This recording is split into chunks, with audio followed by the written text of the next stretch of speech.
빌립보서 3장 1절. 자, 끝으로 나의 형제들아 주 안에서 기뻐하라. 너희에게 같은 말을 쓰는 것이 내게는 수고로움이 없고 너희에게는 안전하니라.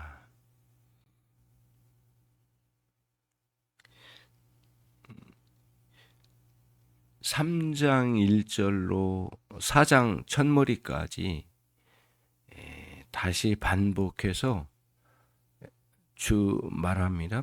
주 안에서 기뻐하라고 하는 말씀을 다시 반복한다는 거예요.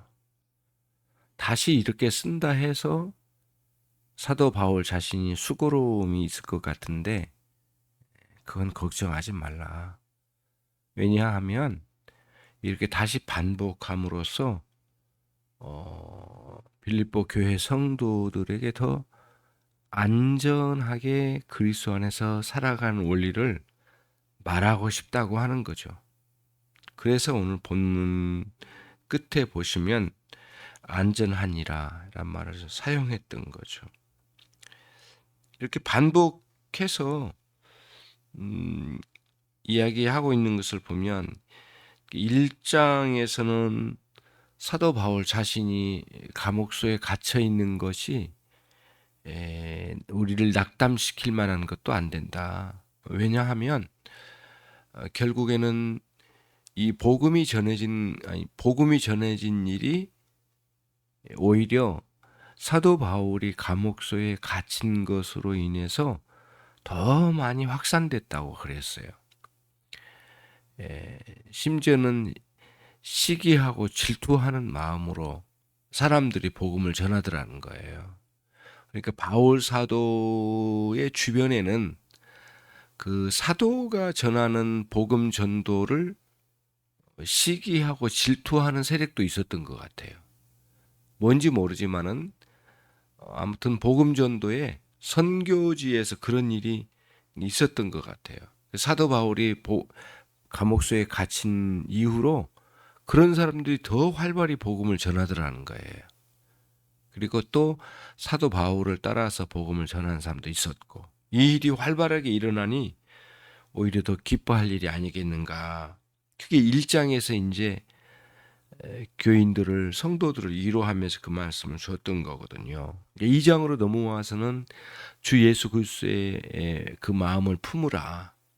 그분이 하나님의 본체이시나 이 사람의 형체로 오셔서 이렇게 우리를 섬기되 죽기까지, 십자가에 죽기까지 우리를 섬기신 그리스도를 바라보라 라고 이제 사도가 이야기해 주면서 주 안에서 그리스도의 마음을 품는 원리를 쭉 설명해 왔던 거거든요.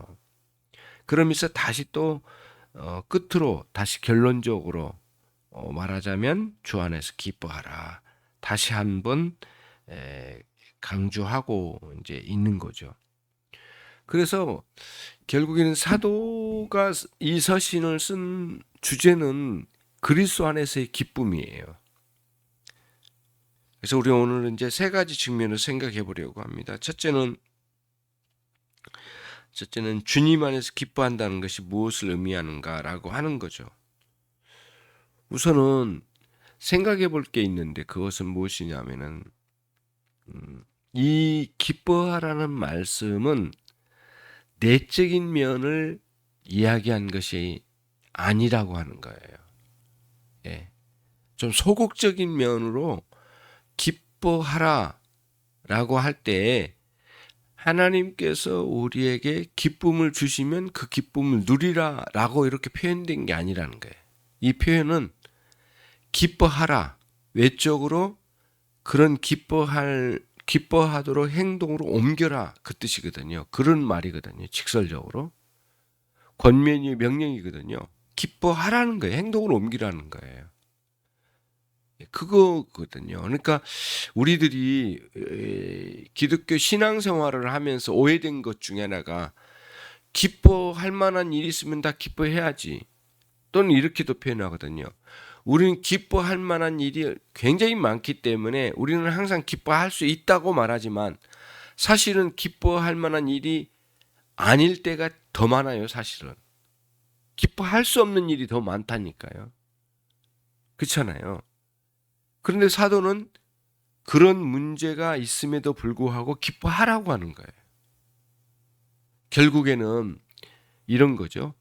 기뻐할 만한 일이 내 안에 발생되도록 기도해서 기뻐할 수 있도록 만들어내서 기뻐하라, 그 뜻이 아니고, 너희는 그럼에도 불구하고 기뻐할 수 없는 일이 많이 있음에도 불구하고 기뻐하라는 거예요.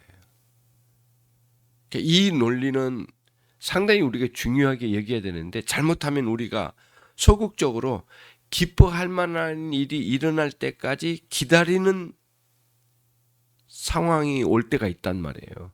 그래서는 안 된다는 거예요. 사도의 의도는 거기에 있거든요. 분명히 기뻐할 만한 일이 없어요, 우리 안에. 오늘 또 기뻐할 수 없는 일이 일어날 수 있거든요. 그래도 기뻐하라는 거예요. 이것이 이제 오늘 사도가 여기서 굉장히 중요하게 다루는 내용이거든요. 그런 거예요. 세상은 어차피 기쁨을 주는 세상이 아니에요. 세상을 살고 있는 우리들인데 기쁨을 주는 세상이 아니에요. 항상 우리를 오히려 기쁨을 빼앗아가려고 하는 세상이거든요. 그리고 또는 거짓된 기쁨으로 우리를 유혹하는 것이 세상이지, 진정한 기쁨을 주는 세상은 아니잖아요. 예. 그렇죠. 그래서 이제 또 우리들이 이러한 상황 속에서 주의해야 될 게 뭐냐면은, 억지로 감정적으로 기쁨을 만들어내려고 하는 것도 위험이에요. 위험한 일이에요. 옳지 않은 거죠. 예. 코미디언들이 웃기는 말을 한다고 해서 잠시 기뻐하지만 그게 진정한 여기서 말하는 기쁨은 아니잖아요. 그러잖아요. 개그맨들이 재밌게 이야기한 걸 가지고 기뻐하는 것으로 기뻐할 수 있다? 아니죠. 교회 안에서도 우리들이 어떤 집회를 하거나 어떤 모임을 할 때 아이스브레이크 한다 하면서 이제 사람들에게 웃기는 말을 통해서 사람들을 약간 즐겁게 해놓고 설교를 시작하려고 하는 의도들이 있잖아요. 이런 의도들이, 이런 방식들이 굉장히 세속적이고 성경적이지 않은 거죠. 사람들은 그거를 그런 방식으로 사람들을 감정을 띄워서 그 다음 설교를 하면서 이 말씀이 즐거운 가운데 확 받아들일 거라고 말하지만은, 그 전하는 내용이 올바른지도 좀 의문스럽기도 하고, 실제로 그러냐, 실제로 진정한 기쁨을 누리게 되는 결과를 가져오느냐, 그렇지 않다는 거예요. 항상 성경은 참된 기쁨을 말하지, 그렇게 감정을 돋구어서 이렇게 기쁨을 만들어내는 그런 식의, 주의해야죠. 또 하나는 뭐냐면은, 기쁘지도 않은데 기쁜 것처럼 모양을 갖추는 것, 이것도 우리들이 좀 조심해야 될 일들이죠. 가식적인 거죠. 위선적인 기쁨이죠. 이런 것들을 주의하면서 초반에 말씀드린 것처럼 이제 기뻐하라고 했는데, 이 기쁨은 단순히 소극적으로 기다리면 기뻐할 때가 오면 그때 기뻐할 수 있는 기쁨을 말하는 것이 아니라고 하는 거예요. 오히려 적극적으로 어떤 상황이 오더라도 이 참된 기쁨을 누릴 수 있는 상태로 들어가라는 거예요. 이게 본문의 비밀이거든요. 그럼 어떻게 해야 우리가 기쁨을 가질 수 있습니까? 본문 안에 답이 나와 있어요. 그리스도 안에 거하는 거예요. 이게 이제 핵심이에요. 그리스도와 함께 함이에요. 예, 그리스도와 함께 함이에요. 그 16세기의 종교 개혁자들이 아주 매우 관심을 많이 가졌던 교리가 무엇이냐면은 그리스도와의 연합이었어요. 그리스도와의 신비한 연합. 그러니까 우리가 그리스도를 영접하면 그리스도께서 우리와 함께 하시잖아요. 그리스도께서 성령을 보내주셔서 우리로 하여금 믿음을 갖게 하시는데, 그 믿음은 그리스도를 믿는 믿음인데, 그 믿음은 곧 그리스도와의 연합을 이루는 믿음이었어요. 신비하게 그리스도와의 연합을 이루는 거예요. 예. 그런데 굉장히 중요한 것은 거기에서 흘러나오는 기쁨이 있잖아요. 그러니까 그리스도의 사귐의 문제, 교제의 문제를 가장 집중했던 시대가 언제냐면 또 청교도 시대예요. 종교 개혁자들의 신앙을 전수받아 그 신앙, 그 그리스도의 연합이라고 하는 아주 위대한 교리를 배우게 된 청교도들은 실제로 그리스도 안에서 함께하여 누리는 기쁨을 굉장히 중요하게 다루었어요.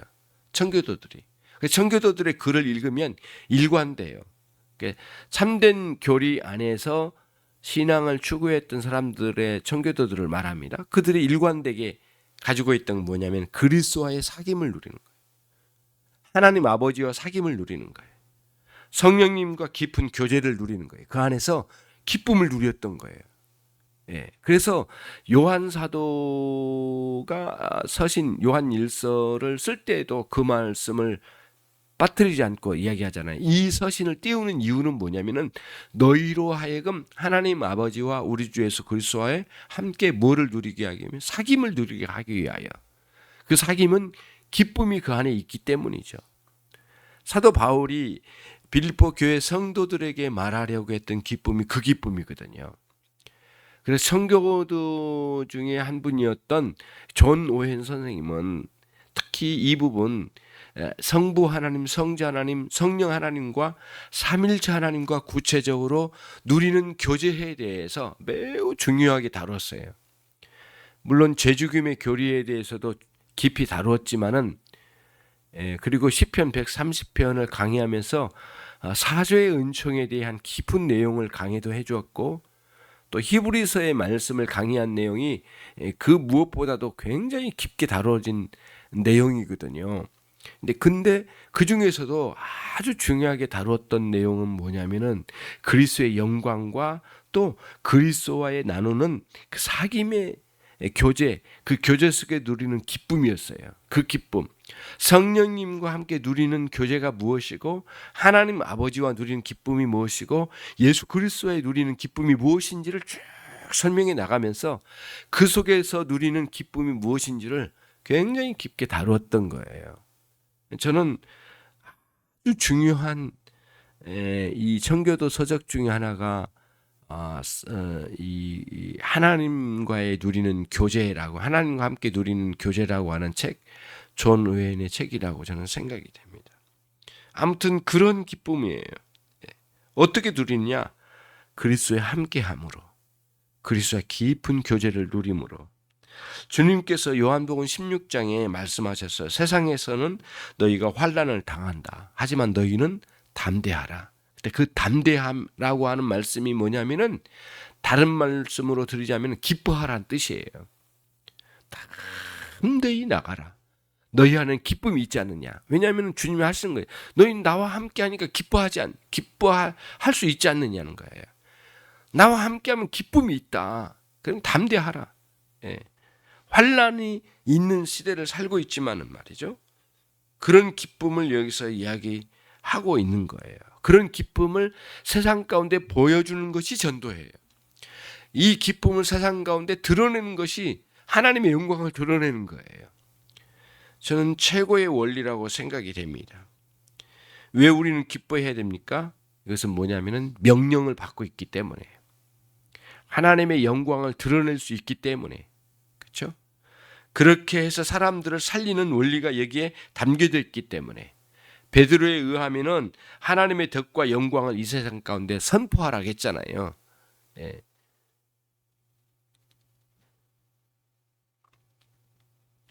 제사장과 같은 한 사람 한 사람을 불러내어 그리스도의 사람으로 만들어내신 하나님이 목적이 무엇이냐면 하나님의 덕을 이 세상 가운데 선전하기 위해서 우리를 그렇게 불러내셨잖아요.